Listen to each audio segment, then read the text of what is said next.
Hi there. So, before this video begins, please note that a majority of this was written before the July closed beta was announced or released. That being said, all the game footage you're going to see is going to be from that July beta, because it's going to be a lot higher quality than using my archived footage from the alpha test. Thank you. Back in May for my birthday, my close friend Vivian got me access to the Multiversus closed alpha test. And simply put, it was probably the most fun I ever had with any fighting game ever, traditional or platform fighter. I won't go over every technical reason or mechanical reason I liked it, but just know that I had a hell of a lot of fun every single match. Every single match that wasn't a 1v1 against Finn, that is. Let's hope my man Tony can rectify what I suffered through. Editor's note, I was hating Finn before it was cool. Before we get into all this, for those that haven't seen or played the alpha test, or even know what Multiversus is the newest platform fighter on the horizon, taking heavy inspiration from juggernauts like Super Smash Bros., but with a very unique take. That being a heavy focus on 2v2 battles and interacting with the characters directly, both in gameplay with team-oriented abilities, and with extremely fun and enjoyable character voice lines. All while crossing over some of Warner Bros.' biggest names. And just like hundreds of thousands of others, I've just got so many characters I'd love to play as, franchises that I want to see, and I want to get those wants out there.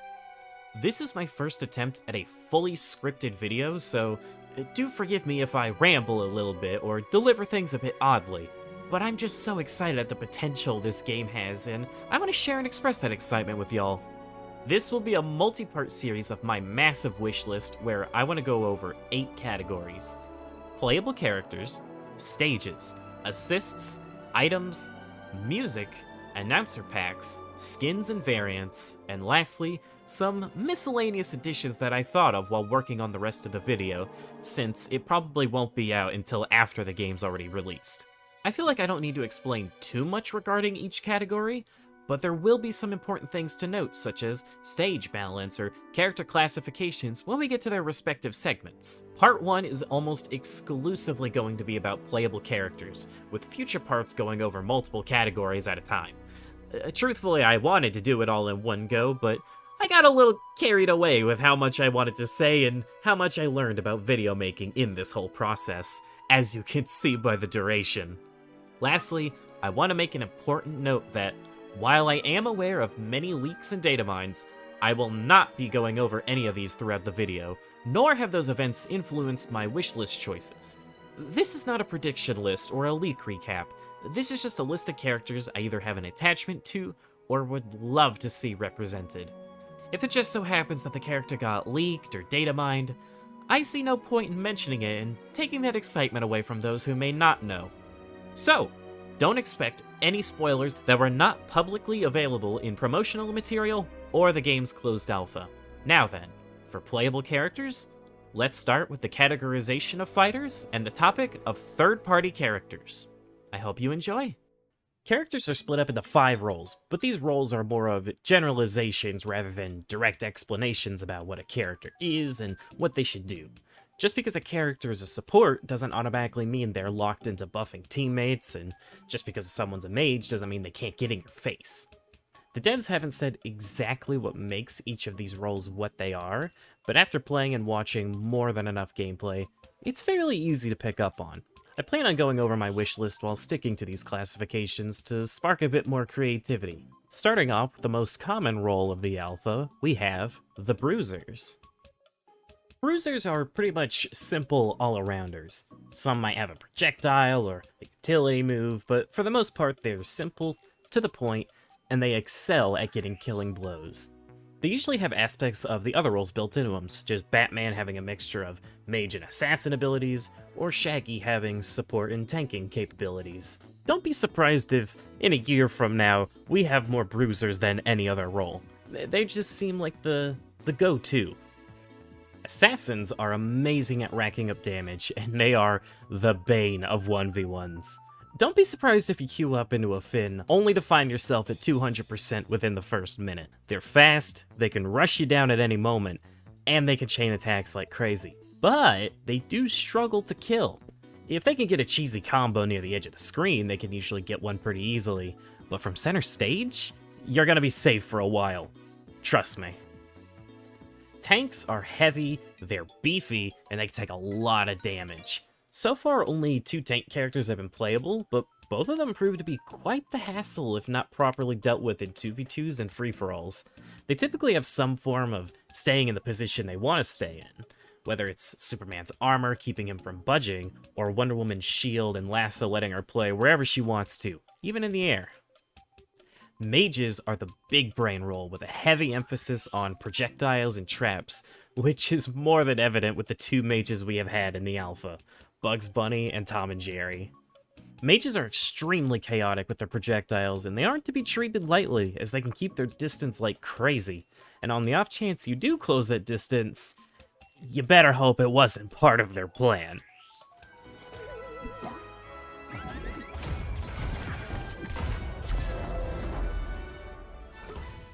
Now, supports are a bit of an odd case. The immediate thought people have when they hear support is healer, and while the support characters in this case do have the ability to heal, support more so means that they play around their teammate more than any other role. For example, Velma's Megaphone. It already does quite a bit if you catch an enemy off guard, but if you choose to throw it at a teammate instead, not only do you heal them, but the attack extends through the teammate for a more powerful but harder to aim attack, since you have to watch out for your teammate's movement. You can still do plenty on your own as a support, and they're very fun in 1v1s, but they massively help in amplifying their teammates and making themselves more powerful doing so. With that information, hopefully you'll understand why I talk about some characters in some ways. A character you'd normally expect to play a certain way can completely change and become far more interesting if you apply their abilities and their personality to a different role. Moving on, I do want to say that almost everything I'll be talking about is owned by or related to Warner Bros. In some form or fashion, to my knowledge anyway. I'm fully aware the developers have said they'd love to reach out and get third-party characters, which is why, in their own words, they didn't name the game something like WB Brawlers.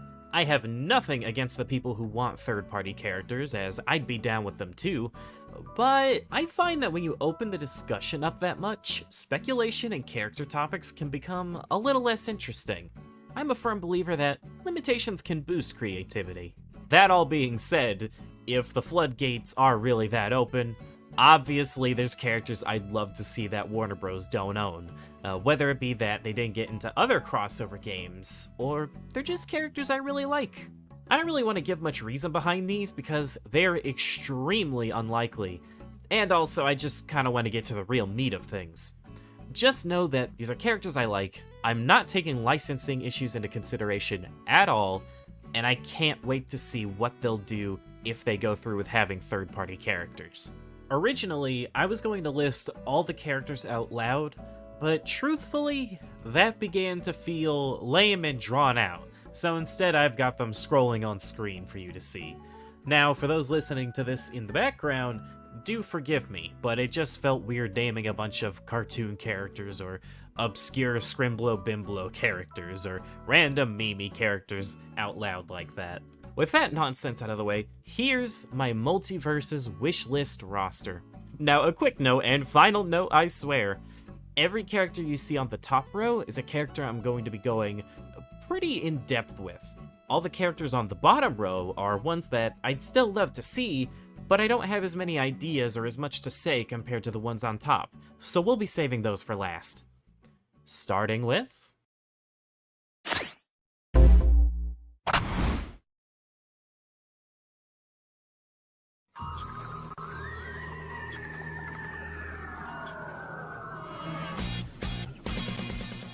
I want to go ahead and do this character first because I know you've heard just about everyone else say their name. They're easily the most highly requested character for the game no matter where you look, and even the devs themselves are aware of how popular of a pick they are. That character being the one, the only, Ten Benison. I'm not really going to go in depth on why he should get in or who Benison here is, because I have no doubt you're already well aware. This is pretty much the only character on the list that I'd say is 100% coming no matter what, despite how unpredictable the roster is going to end up being. Really, it's just a matter of how the devs are going to execute it all. There's just so many different ways you could do it. You could have the aliens be in a selectable menu, a la Shulk's Monado Arts, where they have time limits. You could have the aliens be cycled through, like Pokemon Trainer, where you have a set amount and you go through them one by one. You could have the aliens simply be Ben's different moves, like in Cartoon Network Punch Time Explosion. You could have the aliens take up their own unique slots on the roster, rather than, having a transforming Ben as a character.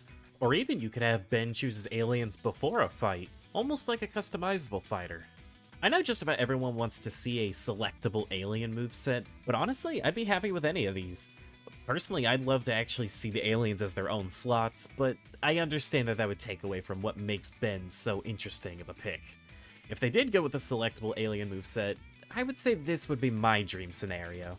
I'd like it if Ben had 4 aliens, each representing one of the game's roles, with Ben himself taking on the final role. So he would be a bruiser, an assassin, a tank, a mage, and a support, all in one. See? Now I bet you're glad we did that little recap earlier, aren't you?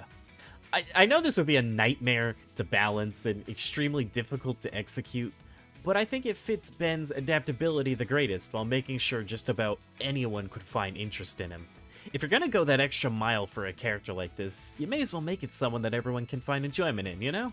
On top of that, if you choose 4 aliens, you could even get 1 alien for each iteration of the show. 1 for the classic series, 1 for Alien Force/Ultimate Alien, 1 for Omniverse, and 1 for the 2016 reboot.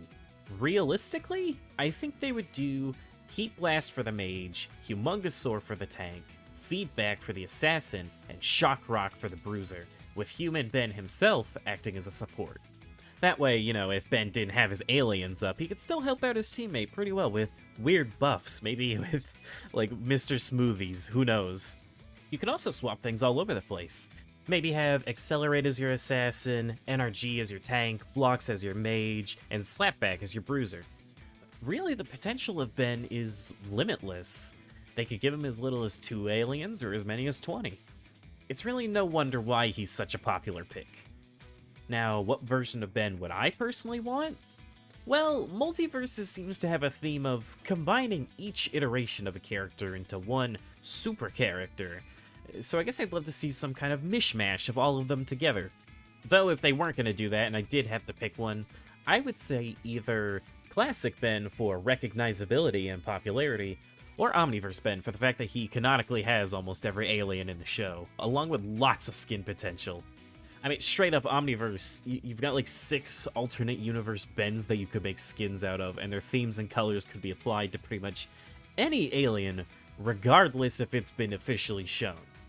Really, though, I'd be happy with just about any choice and any execution. I just love the show and the character. They could do multiple Bens as characters, each with their own playstyle and gimmicks for all I care. I'd be down with any decisions made, and I hope he can be as fun as we speculate him to be.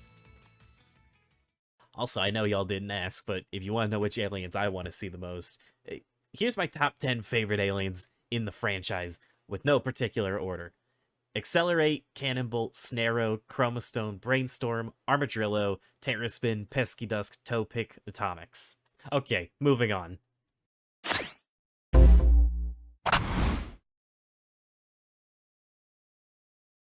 Many years ago, animals and humans lived together in joyful harmony.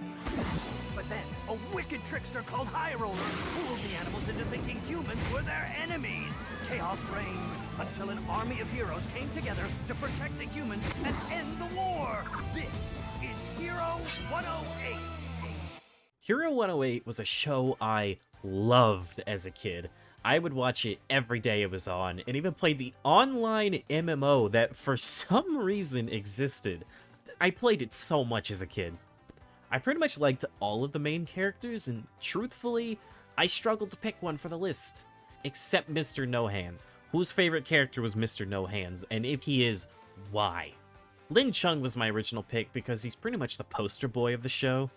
Yeah, Mr. No Hands is the leader, but that title gets stripped away from him in Season 2. And it's put on Lin Chung. Combine that with the huge focus he had in the second season, with his harmonic energy, his bamboo sniper, the ability to see things in slow motion, and his mastery in martial arts, you pretty much have a strong contender for Hero 108. He could be a pretty cool standard fighter. You've also got Mighty Ray, who has the ability to shoot electricity from his eyeballs while also being able to take his eyeballs out of his head. He could make for an insanely weird mage fighter where you basically have to watch where you are and where your eyeballs are thrown to aim and fire electricity bolts at enemies. Jumpy Ghostface was my favorite character as a kid, and the only member of the team you couldn't play as in the MMO. God damn it! He would use a jump rope that he could swing around so fast it would let him float and use it like a wrecking ball while also acting as a force field. He's also got some carrot grenades and pretty much 4 arms because he often uses his ears to fight. But when looking at all the characters closely, I do feel like the last member of the team stands out the most in her design, her abilities, her background, and even her weirdness compared to all the others. Even weirder than the guy in a bird suit who locks up his hands to keep from tickle torturing himself. Why did I like this show as a kid? Mystique Sonia and her Yaksha have got to be the pick for a Hero 108 representative in my eyes. I'd argue she's much more well known than the other characters in the show, and her abilities definitely give you a lot more to work with. Starting off, Mystique Sonia has 2 forms of shapeshifting, kinda. See, the hat Sonia wears is called a Yaksha, a creature created by a curse Sonia has placed on her, where in the event someone tells her they love her 3 times in a row, they turn into this little bastard. Yaksha can be used for all sorts of things. He can turn into a whip, a trampoline, a helicopter, a parachute, a shield, and so much more. Yaksha also has the ability to see invisible enemies through thermal vision, and can transform into a giant mech if he eats 100 of Sonia's buns. I don't remember this, I'm just reading this off the wiki. The second form of shapeshifting is that of Sonia's tongue. She can stretch it out like a frog, using it as a weapon, leveling buildings and turning it into different weapons like a sword or a chainsaw. She can also spin her tongue rapidly to create giant gusts of wind or even fly around like an airplane. That isn't all though. Mystique Sonia's saliva can actually be used to sprout and grow Jesus fucking Christ. It's so stupid. Her saliva can actually be used to sprout and grow buns from the ground, and she can use a form of super chi for an energy boost and super speed at the cost of harming herself.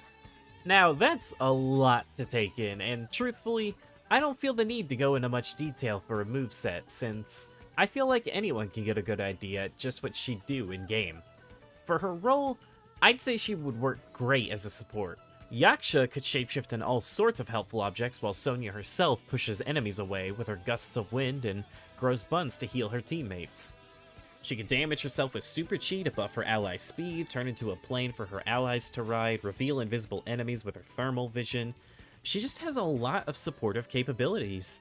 Oh, and I can't forget the turtle tanks. You've got to have a turtle tank somewhere in her moveset. Even if it's an assist trophy, it's got to be in the game if Hero 108 gets in. And I'd love it if her teammates could ride on it too. Kind of like Go-Go and Smash, or even just Jake's horse, just for some goofy kills. Mystique Sonia would be an awesome addition to the game. Hero 108 in general would be a fun addition. I hope we could see something for it one day, even if it's something as small as a profile icon. I just want something for it.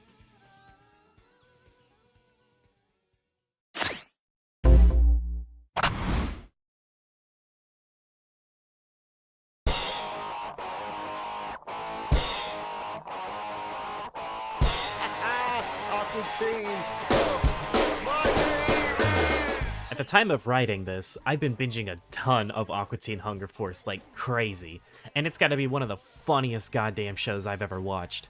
I have to have some form of Aqua Teen content in Multiverses, no matter how big or small. Master Shake was already on my wishlist before I started binging the show, but now he's straight up in my top 5 most wanted. Dana Snyder already has one of the most iconic voices in cartoon history, and those character interactions would just be amazing.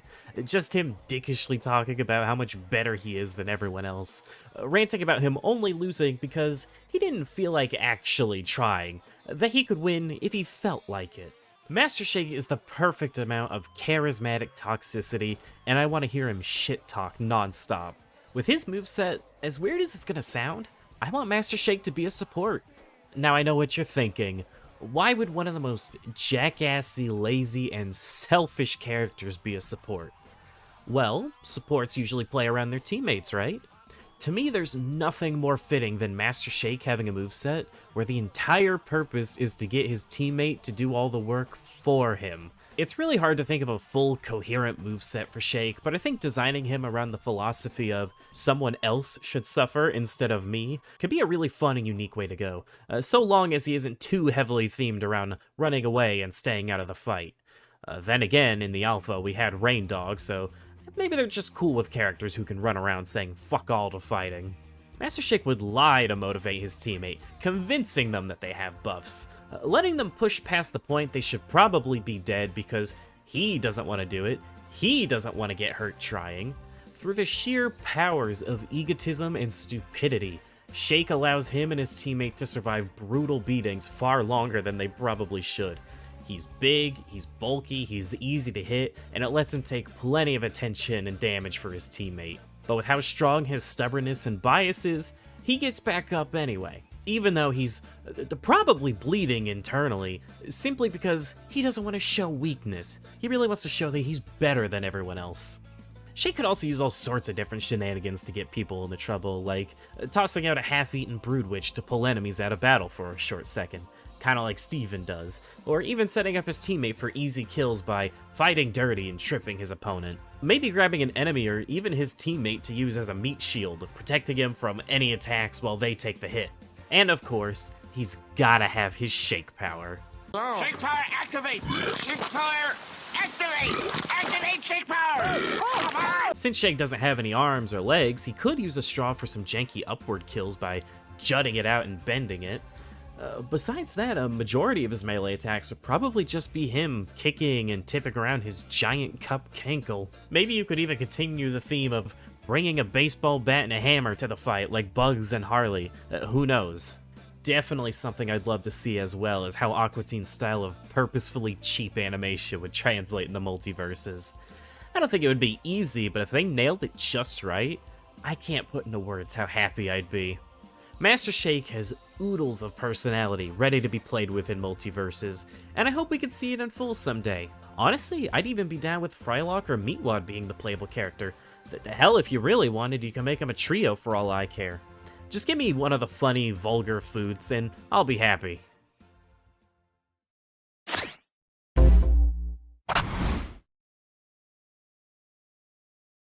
One, two, three, go!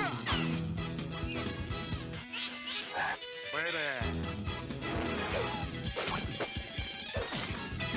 Do the monkey with me! Come on! Hey there, baby. Yeah, whatever. So, truthfully, I never watched much Johnny Bravo growing up. It was simply before my time and only came on Boomerang, so I don't have much I can say I'd really want out of his moveset. But from what I've seen both in clips from the show as an adult and in Punch Time Explosion XL, he would simply be one of the funniest characters possible, and I have to have him in for that sole reason. His character interactions would go exactly how you expect, and you know damn well they're going to be delivered perfectly by Jeff Bennett. He has the potential for some of the best dialogue in the whole game because he's genuinely just a really charismatic character. Lifeguard Johnny presiding. Must have gone to spread the word. You've caused untold ecological damage! Hey, that's a small price to pay to look this pretty. What you eating? Pop's 5-alarm chili, but you wouldn't like it. I ordered it with extra motor oil. I did it! Nailing my boots to the log has made me the most balanced lumberjack in all the land. Well, who dares suck me into the cold metal innards of a giant fake clam? I do! Well, what took you so long? This great institution puts me in mind of one shining central truth. Santa's coming! Santa's coming! As odd as it's going to sound, I can almost picture Johnny as a mage character. I know Bruiser seems like the obvious pick, but hear me out. In Multiverses, there's a status debuff called Charmed. The only character to have this in the alpha was Bugs, and how it worked was that it forced grounded enemies to follow you, but they were completely unable to attack. If you hit them in the air, though, it would stun them momentarily. And it seems like that description was a holdover, because in the alpha, if you hit someone on the ground, it was just a really long stun, and that was it. Although, I wouldn't mind if this other version of Charmed actually came to be with Johnny. Imagine if Johnny, with his poses and good looks and style, could charm and infatuate enemies, setting up traps to where, if he was given the chance, he could charm for crazy long times if played to full power, dragging enemies into other traps or even his teammates for some follow-ups. He could use a hand mirror to deflect projectiles and throw out different combs, each with different properties, using hairspray, flexing. Screw it, give him his motorcycle from Punch Time Explosion as well, why not? And you know he just has to be doing the monkey for one of his taunts. Unfortunately, I don't know quite enough about the show to come up with anything super grand, just what sounds fitting and fun to me. I mostly just want to hear Jeff Bennett doing an Elvis impression, chatting it up with the other characters, and that's about as far as my desire for him goes. But it's far enough for me to put him on here.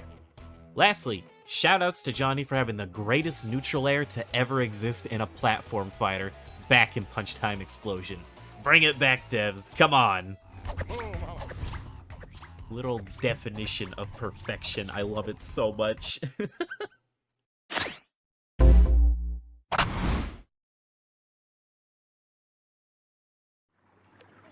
Yo, we're coming at you live from Camp Wawanakwa, somewhere in Muskoka, Ontario. I'm your host, Chris McLean, dropping season 1 of the hottest new reality show on television, Total Drama Island.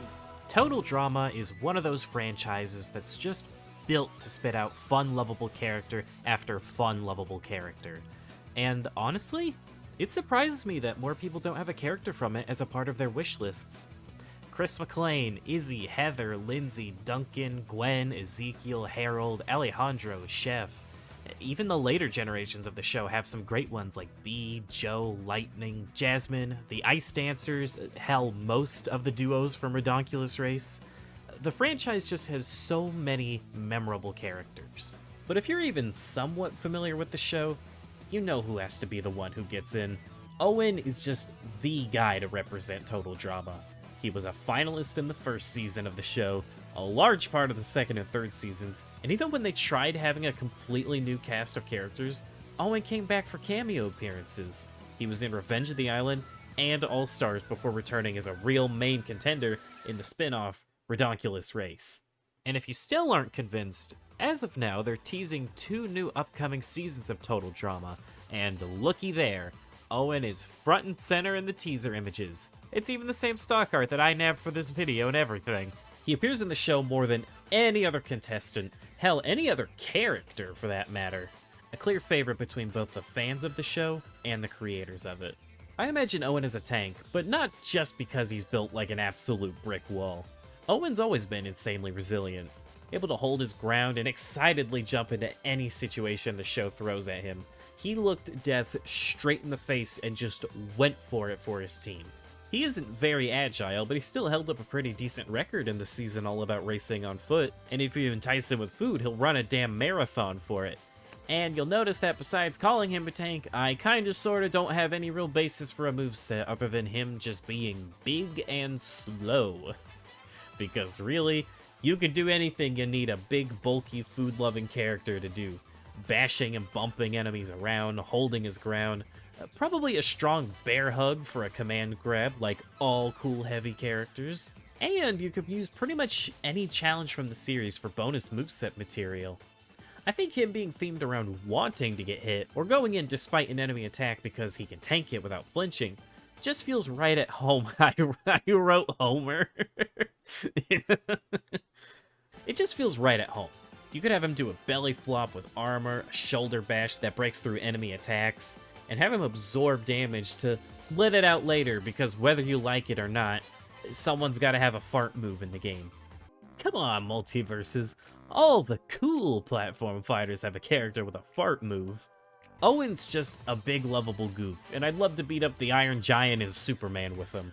Also, Owen is the only tank on my wishlist because tanks are impossible to think of ideas for. I can see why we only got 2 in the alpha. As a bit of a side note, I've been approached by a few of my friends that have seen my wishlist, saying that they wouldn't pick Owen as the Total Drama rep. So, while I'm not going to go into detail for her, my second pick would be Heather. probably with a moveset themed around turning the enemy team against each other. I don't know how it would play out, but I mean, the idea's there. Fits her. Very unique. Who knows? Maybe we'll see something like that one day.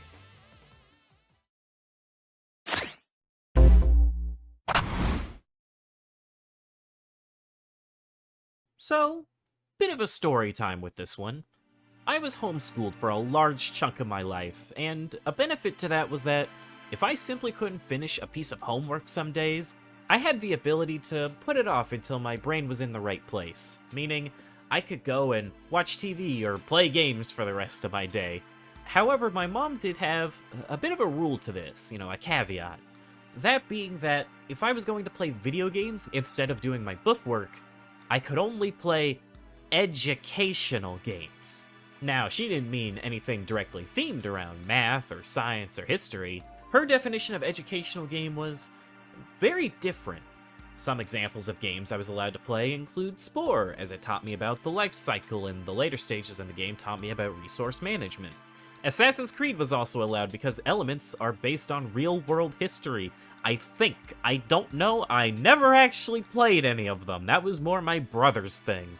Rabbids TV Party and Wii Fit, as they used the Wii Balance Board for exercise. You get the idea. Educational in this context was skewed just a bit. But my favorite of these permitted games was a game that taught me about spelling, problem solving, and adjectives. That game being Super Scribblenauts. Also, if you played the first game, you're a chump. Super Scribblenauts is way superior. Imagine not being able to put adjectives on your nouns. What a bunch of fucking nerds. Scribblenauts is a game where you play as Maxwell, a child who's been given the gift of a magic notebook that, when written in, can create literally anything. You can create a dog, you can create a cat, you can create the end of the universe, you can create a cow. You can create anything that your mind can think of.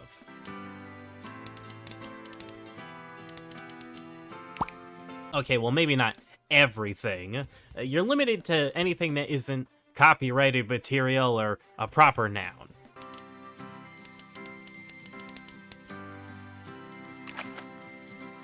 On top of his notebook, Maxwell's twin sister Lily is also given a magic gift. A globe that can take them anywhere on the entire planet with just a single touch. And, long story short, Lily doesn't get to play with it very much in Scribblenauts Unlimited. So, with these tools, I think it's pretty clear that Maxwell could be literally any role you need him to be. He can spawn in anything with any property.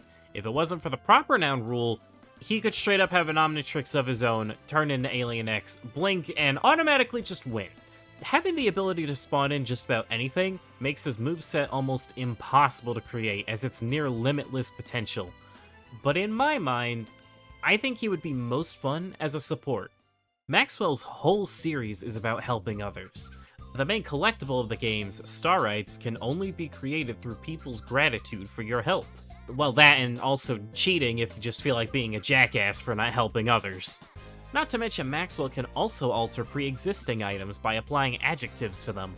I think him having an emphasis on applying buffs to allies and debuffs to enemies through this adjective system could be great, making him a powerful duo character when paired with a teammate who can take advantage and help apply debuffs from adjectives consistently.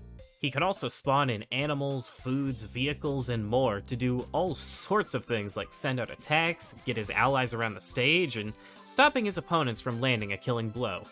Outside of the notebook, Maxwell could use his magic globe to teleport directly to different fighters on the field, or maybe anywhere on the field if he leaves a mark down, kinda like Garnet does. Maybe even let Maxwell teleport his own ally directly into enemies, so I can laugh when my Taz gets telefragged into an instant spike at 11%. Please, actually, I wrote that as a joke, but now I really want to do it. It would make my day every time. Of course, you could also let him write in objects that can be applied to other characters, like wings that can make an enemy fly off, or give your teammate the ability to glide a short distance. You could write up some glue to leave sticky traps and attach enemies to moving platforms. Could you imagine just leaving a glue trap on the Haunted Mansion floorboards and it just sinks down with them, instantly killing someone? That would just be glorious. Maxwell is such an important character to my childhood, and I'd love to see him show up in any shape or form. I really want to see what they could do with him.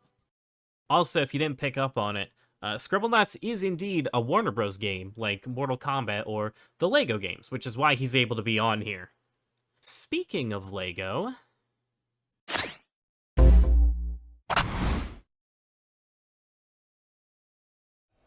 You found the piece of resistance, and the prophecy states that you're the most important, most talented, most interesting, and most extraordinary person in the universe. That's you, right? Yes. That's me. The LEGO Movie was one of my favorite movies released in the 2010s. Not so much the sequel, though. The Batman one was pretty good. Didn't watch the Ninjago one.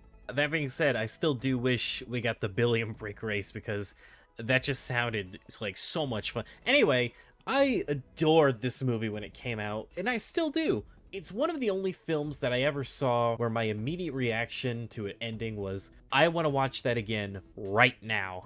Only a few movies have been able to do it for me. Anyway, the character. I want Emmett, the main character from the LEGO Movie, to get in.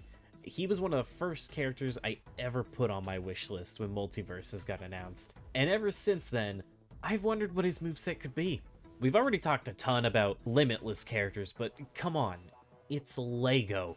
That's like the original limitlessness you could go for. I think it's only right if Emmett was a mage, having to think hard about the structures he creates and takes apart. Now I know the obvious comparison would be Steve in Smash with his moveset themed around mining, crafting, and building, but I think there's a few more wacky ideas that we could throw at the wall. Starting off, what if Emmett could disassemble and repurpose things? Master builders have the ability to narrow down each little building block of life to their core and make whatever they want out of it. Emmett could utilize this in who knows how many ways. Personally, I would love it if Emmett had a bit of a builder dash, kinda like Finn when he goes for his gem. During the dash, Emmett would take apart whatever he dashes into and break it down into Legos, with each character having their own pieces you could get from them. Whether these pieces are actually, gameplay altering or cosmetic, that's up to the devs to decide. Save up your Lego pieces and use them to make bridges, ladders, floating platforms, a double-decker couch, obstacles, and more. I can't name everything that you would be able to make, but one thing's for certain, you gotta be able to build a spaceship. Come on! It may be a bit strange, but I would actually love it if Emmett had the piece of resistance on his back at all times, letting him do a few odd melee moves like a back bump that slows enemies for a moment, which, if you've seen the movie, it would make sense why it would slow enemies.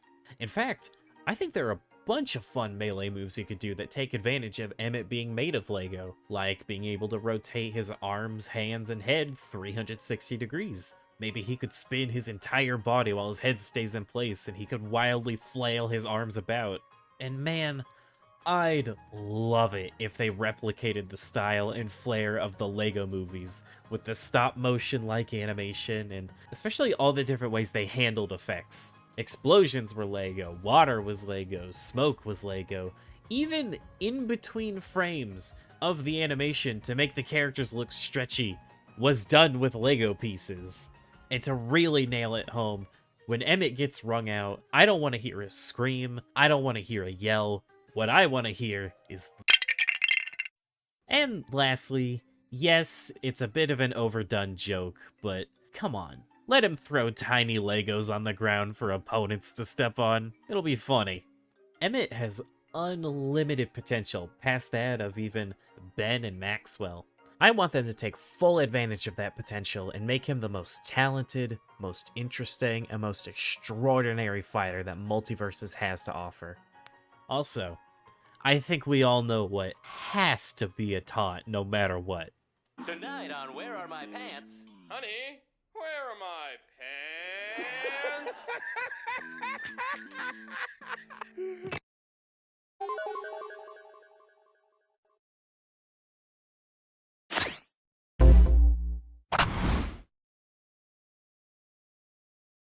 Talking about what Looney Tunes characters people want to see next is a bit of a tricky case, as almost every single one of them has a large following, and they want to see their character get in. It's especially difficult when we don't even have Daffy Duck, arguably the second most popular character from Looney Tunes. Marvin the Martian and Wile E. Coyote are definitely up there as the most wanted, and I've seen plenty of people wanting Sylvester and Tweety in the same way that we have Tom and Jerry. For me though, there's no Looney Tune I love seeing more than the cock of the walk that is Foghorn Leghorn. Well, you're all bark and no bite, and you're barking up the wrong tree, boy. I love this guy. I love his personality, his design, his slapstick is some of my favorite in all of Looney Tunes. He's just my favorite Looney Tune, period. Even if he doesn't have quite the same spotlight as the main cast. I think Foghorn fits nicely as a basic brawler similar to Shaggy, relying a lot on basic 1-2 jabs and meaty swings with a bit of dirty fighting thrown into the mix. I think an archetype Foghorn would be great for would be something similar to that of Incineroar in Smash Ultimate. See, Foghorn isn't exactly the most respectable guy in those classic shorts. He's obnoxious and aggravates anyone he wants just for the hell of it. He wants to trick them, not because they deserve it, but simply because he thinks it's funny. In Smash Ultimate, Incineroar has two unique aspects that I feel fall in line here. Incineroar constantly taunts. He's the only character who taunts automatically just from landing moves. He also has a mechanic known as Revenge, which is basically a counter that makes his next major attack much stronger the more he can build it up. The idea of Foghorn taunting, laughing, insulting, and jerking around his opponents like he owns the place before letting out the backhand of a lifetime because they wanted to get a hit on him. It's so in character that I can't bring myself to ditch the idea. I could also see them turning some of his most memorable gags and traits into moves, like his rambling hand gestures, where he'll walk forward towering over someone, constantly beating his hand against them in a rant. You know, kind of like Steve's jab in Smash, you just walk over... you just walk forever beating someone's chest while Foghorn goes off about how foolish they are. While Foghorn wouldn't be the most complex fighter, he'd have plenty of tricks up his sleeves. He could have some goofy command grabs where he beats on his opponents with aggravating sounds and animations. Maybe even a turnaround slap that reverses an opponent's movement for a split second. Really driving it home that Foghorn's the type to get on your nerves. He wouldn't be the type of guy you would just rush down and bully. Like another Looney Tune we got in here. I just want people to like me. Foghorn's the bruiser of my dreams, just waiting to happen. I doubt he'll make it in over more prominent Looney Tunes. Even someone like Granny or Gossamer probably has a higher chance. But boy, I tell ya, he'd be a day one main for me. Even if I didn't like his moveset, I would still play him. And that's a hard thing to say nowadays after so many characters have done the complete opposite, where I wanted them so badly and then I hated playing as them. Fingers crossed. Oh, and if he doesn't have his classic shut up gag anywhere in his moveset, don't even bother making the character at that point. I don't even have the vocabulary to tell you how disappointed I would be. Please play your first games. I really want him in. That I'll say. That I'll say. What do I say, Carol?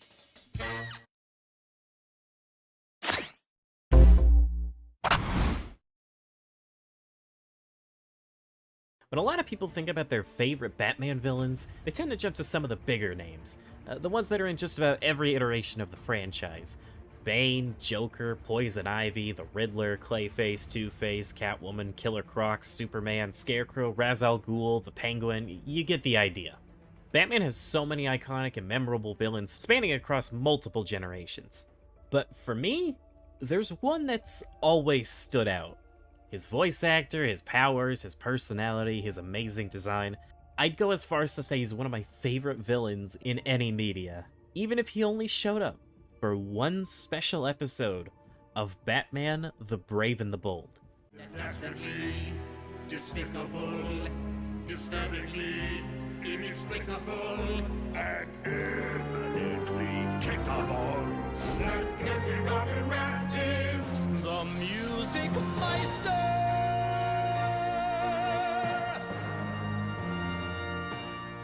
As he'll tell you in his own song, the Music Meister is a character capable of hypnotizing and taking control of anyone who hears him sing, forcing them to sing and dance along to his voice.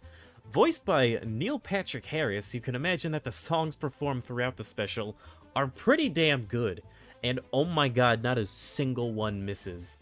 I'm the Music Meister, if only, the world is mine, drives us bats, oh, especially drives us bats. On top of his amazing singing voice, Music Meister wields a giant conductor's baton that shoots music notes and sheet music, and he also has a music note themed cycle that can split off into a segue. It doesn't seem like much, but he nearly took over the entire planet by broadcasting his voice by satellite. With a bit of added creativity thrown in mixed with his powers, I think you could make a moveset gimmick that I've wanted to see in Smash for so long. A rhythm-themed moveset. I know some people may not be entirely down as something like rhythmically timing your abilities for setting up your moves, because in an online game, this could lead to a lot of issues, such as input delay or server lag messing with the timing. But guess what? We all know he's not getting added over every other DC character, so I get to be as unrealistic as I want. While I wasn't big on the assassins in the alpha test, I can't see Music Meister working more perfectly any other way. Being able to leave strings of music notes or paths of sheet music in the air and detonating them or dashing to him to his own rhythm.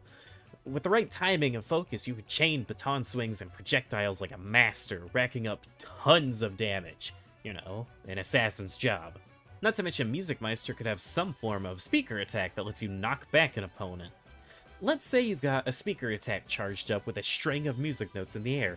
You knock the enemy back, they get pulled along a short stream of sheet music before flying back towards you at the end of it. Music Meister then dashes into the enemy towards the other notes in the air, chaining attacks before hitting them with a booming vocal finisher near the top of the map. For an idea of how I imagine it would work, I'd look towards the rhythm wisp in Sonic Lost World. Each time you reach a note, it would explode and spew out a ton of rewards. If you can stick to Music Meister's rhythm and time your moves, I imagine every attack would be stronger than usual, maybe having AoE explosions on hit. Or if he times it perfectly, it allows him to decide what direction the enemy gets sent in. Obviously, he'd have some way of hypnotizing enemies or taking control away from them. The instant thought people may have is the charm debuff, but I'd like it more if Music Meister had a bit of a unique buff just for him, that literally let him play as an enemy for a very brief period. I'd imagine he'd stay completely still, singing while controlling the enemy, leaving him exposed to that enemy's ally who's not being controlled. I think to prevent this from being insanely broken, whoever he's controlling would snap out of it if ever taken off the sides of the stage. That way Music Meister can't just self-destruct as someone else the entire match. Could you imagine though? That'd be pretty funny. I also imagine they'd give his hypnosis an absurdly long cooldown. Another way you could do it is letting your singing force an opponent to taunt for a set amount of time. Basically making them useless for a short second, without it being as cheap as him forcing you to run off into the blast zone. This little taunting period could also be used to help you set up little traps and combos with your music notes and music sheets. Something that could be fun is having Music Meister act as a bit of a reversal character, being able to take items, traps, and assist trophies and make them his own. So you could have Bugs Bunny pull out an assist trophy that spawns a banana guard, but then sing to make the banana guard belong to your team. Maybe you could also sing to steal enemy buffs and apply them to your allies. Really, despite how little variety Music Meister has with his powers, the sheer abundance of move ideas that can stem from music-themed hypnosis is almost overwhelming. I know I joked about him never having a chance, but I'd love it if he could get a following for his inclusion, just for how unique he could really be. I'd go as far as to say as he might be my most wanted character. Up there with even Ben Tennyson. Maybe someday. Maybe someday. He drives us bats, drives us bats, drives us bats. With Music Meister out of the way, that does it for the 9 characters at the top of my wish list, leaving us with the 8 at the bottom. As I said earlier, I don't want these characters any more or less than the ones above. It's just that I don't have nearly as much to say about them, either because of a lack of ideas, or that they're self-explanatory enough, or that I was just too lazy to make a full 5-minute segment because this is the first ever full video I've tried to make. Do you have any idea how much I've learned about editing and how much has changed in this game by the time I'm recording this exact line? I wrote this in June. It is now September. I want to get this thing released right now. The following characters are going to be a lot shorter and a lot quicker, only about a minute long each. I didn't want to exclude them because I love them all the same, and I wanted to talk about what they could do or what they could bring. Moving on, let's see who we've got.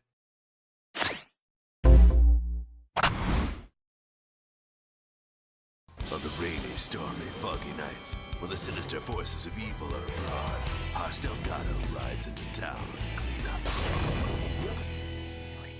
I've been bitten by ghosts, haunted by mome rats, and slapped by vampires. I think I've earned a free hot dog. For the longest time, The Grim Adventures of Billy and Mandy was my favorite cartoon, and within it lied my favorite character, Haas del Gato.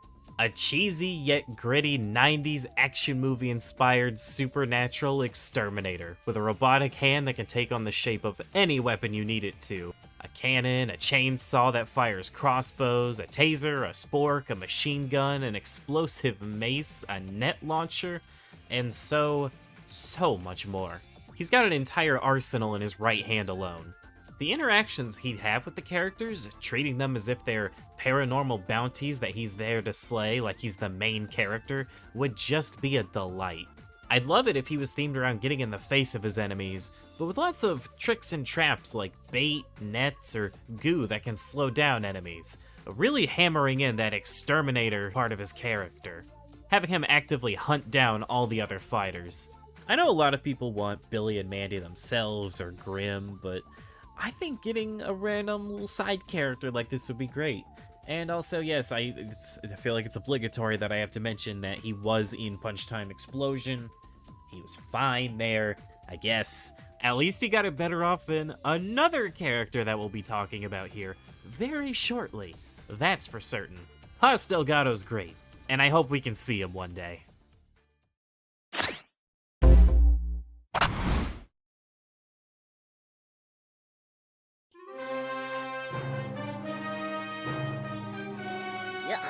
Who invited the Martians? Introducing the supreme leader of the Martian Empire, Her Royal Highness, the Queen of Mars. Ladies. Queen Tyranny. I don't know, I just like her a lot. There isn't really much more past that.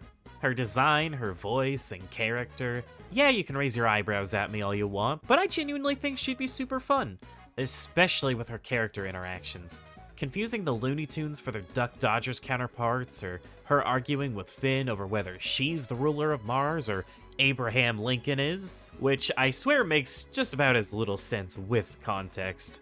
There's a lot of fun material there.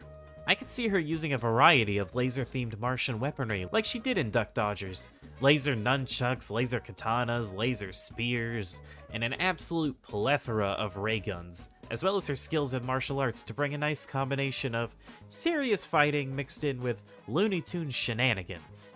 I do remember the Queen herself not fighting all too often, so maybe having a ton of moves themed around sending out disposable guards or calling in artillery from outside the match could be another unique way to take her.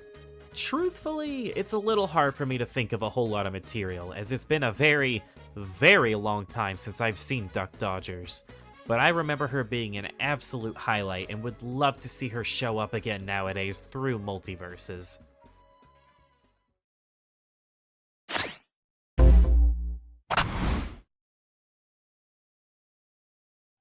Look, Plastic Man, I think we need someone who takes this a little more seriously. What can be serious? Watch this.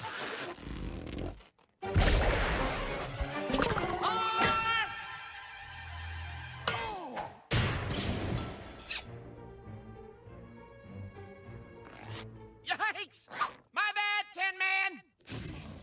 I would adore having Plastic Man in this game, as he's easily my favorite DC hero. Hell, maybe even my favorite DC character overall. And while I'd love to talk about how he would use his stretchiness, there's a bit of a dog-like orange elephant in the room. Plastic Man's powers and niche are already almost entirely covered by Jake from Adventure Time. And while I don't mind the concept of repeating the stretchy, shape-shifting character, After all, we've already seen characters with similar moves to each other, such as Jake and Taz having a very similar bite move. I think Jake did it well enough that we probably don't need a character entirely built around that kind of idea for a good while. Now, if he did get added, I'd say his shapeshifting would be a lot more chaotic than what Jake has to offer. Plastic Man contorts himself into all kinds of weird insanity, even weirder than some of the things Jake does throughout Adventure Time. I know I already marked Plastic Man as a bruiser, and truthfully I'm a little too lazy to fix it by now. I think altering his role to a support or an assassin and tailoring a moveset around that could be enough to really separate him from Jake. Combine that with his goofy personality and his inability to give up his villainous tendencies, and he can make for quite the character. Now, that all being said, if he does ultimately never get in, I would say we could still see him in some other form or fashion. I want to go ahead and show off this amazing skin concept for Jake done by @MonkeyDelenny on Twitter. I'd use it every single match if it ever gets added. Fingers crossed he can be represented in the future like this.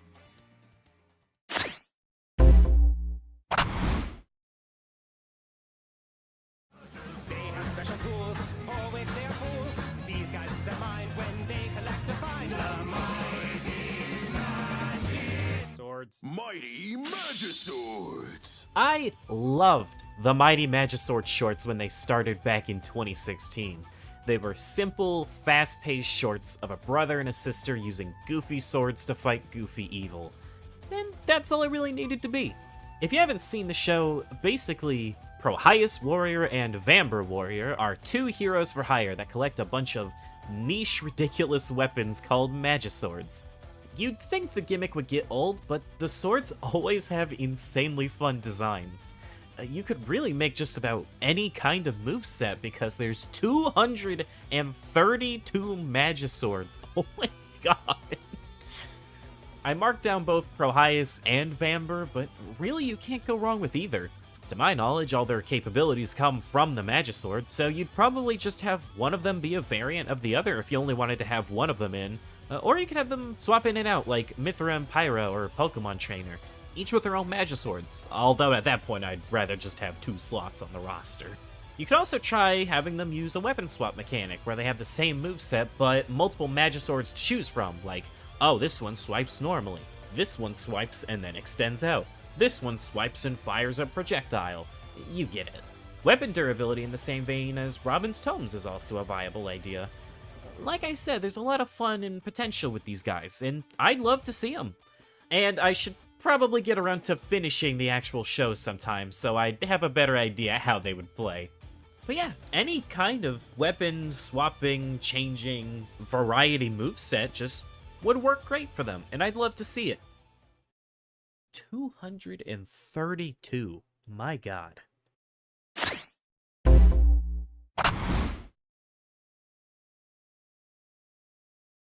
We need to get those legs to their owner. He must be worried sick. I guess he should have thought of that before sticking him on a raft. Knuckles! You better help him with those legs so you can walk your sorry butt home. I'll fight you, Will. Is that the best you can do? Yet another character from Punch Time Explosion that I'd like to see redone for Multiverses, Captain Knuckles.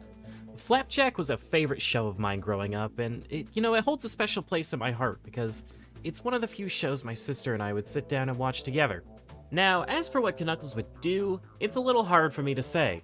Some of the few ideas I had include having him themed around his body being made up of several pieces, able to be taken apart and thrown all around the place, like separating his body, his legs, and his sitting muscle to all attack independently or be tossed around by his teammate like Rain Dog.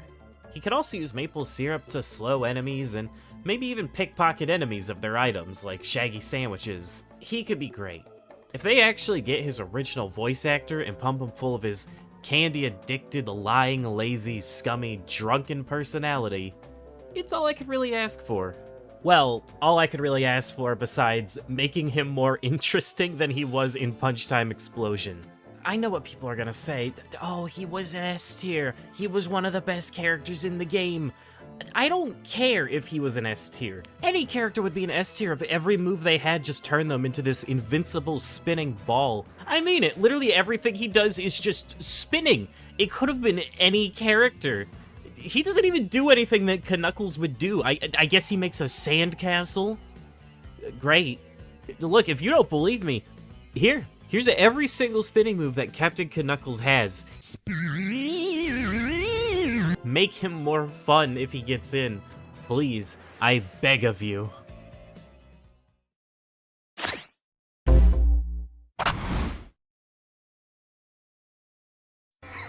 Become the kidnapper, be the criminal.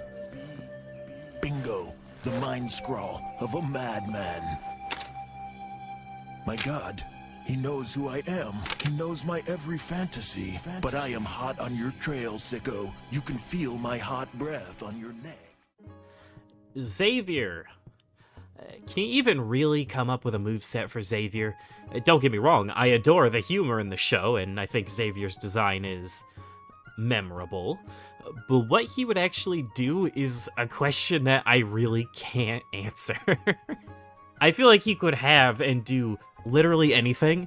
People always want to talk about how broken Toon Force is on someone like Popeye or Bugs, but no one wants to talk about how broken random bullshittery can get.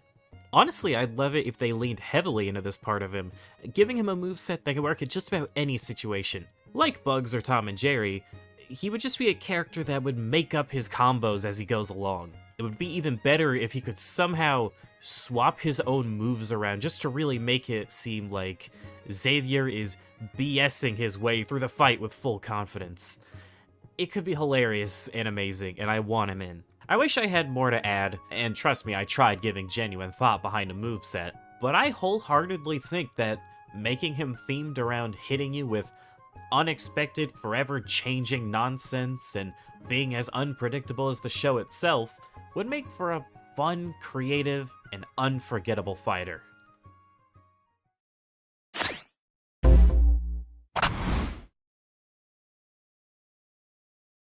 There's no intro for this one because this one's just, original characters. There's nothing I could put here. Just have a picture of Rain Dog. There we go. Look, I know Rain Dog is a bit of a controversial addition, but truthfully, he was one of my favorite characters to play as in the alpha test. On top of just having a fun design, his playstyle was insanely enjoyable. Even if he was a little bit broken. Dragging teammates back to the stage, leaving out fire traps, rolling around like a fluff ball and being thrown as an item. He was great! There are going to be plenty of movesets that the minds at Player First Games want to execute without a Warner Bros. Character to apply it to. And I'd much rather get an original character that fits the bill of that unique moveset than not get to play with the moveset at all. Crossover games in the past have pretty much hammered it in that just because you like a character doesn't automatically mean you'll enjoy playing as them. And just because you don't like a character doesn't mean you'll automatically hate playing as them. Hell, Multiversus itself had that with Steven and Batman. Steven was tons of fun in the alpha, while Batman was so bad, the devs straight up acted like he wasn't in the game in the first place. Look, as long as the characters are fun, who cares if they're made up just for Multiverses? I want to see them come up with the most fun, original, and unique play styles they can with these original characters. And I have a lot of faith that they'll be able to follow up Rain Dog just fine.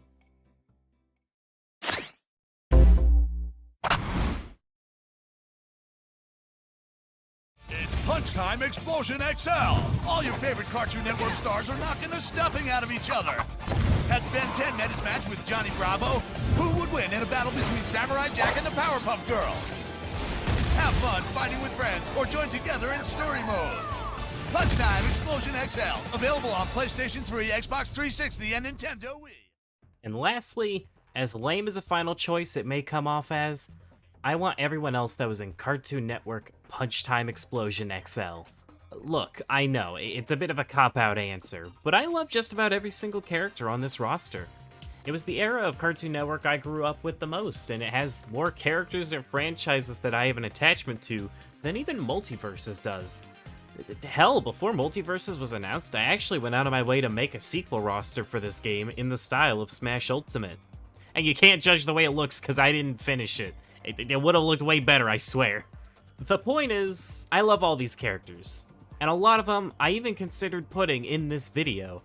Most notably, Mac and Blue, Chowder and Kimchi, Number One, and Captain Planet. Which, I didn't even watch Captain Planet as a kid. I just think he's the funniest character added in any of these kinds of games. Add him back, we'll slap a Planetina skin on him, it'll be great. I know it was missing some big characters like the Eds and Courage, but this roster really was great in my eyes. Everyone earned their place. Everyone except the Toilinator. I fucking hate this guy. I don't know why he was in there when there were so many better K&D characters. You had, like, the weird hive mind kids, you had Monty, you had, I don't know, the other 4 main characters of the show? Ever think of using them instead? I liked number 2 the most as a kid, but I'm gonna go ahead and say I'd rather have number 3 get in. Just because throwing rainbow monkeys around would be very funny to me. And if that isn't a good enough reason for a character to get in, I don't know what is. Wow. That was a bit of an anticlimactic last choice, wasn't it? So there it is. It took me a very long time to put it all together, and while it's far from perfect, I'm satisfied with how this came out. As I said towards the beginning, this is only part 1 of a 4-part series, though the future parts probably won't get made for a good short while, since I kind of want to let the game get a few updates and give myself a short break in the process, both to hone my editing skills and also so things don't get too outdated too quickly. Trust me, I'm well aware of how outdated some aspects of this video already are. But I didn't want to completely redo my script. And not just out of laziness, I can assure you.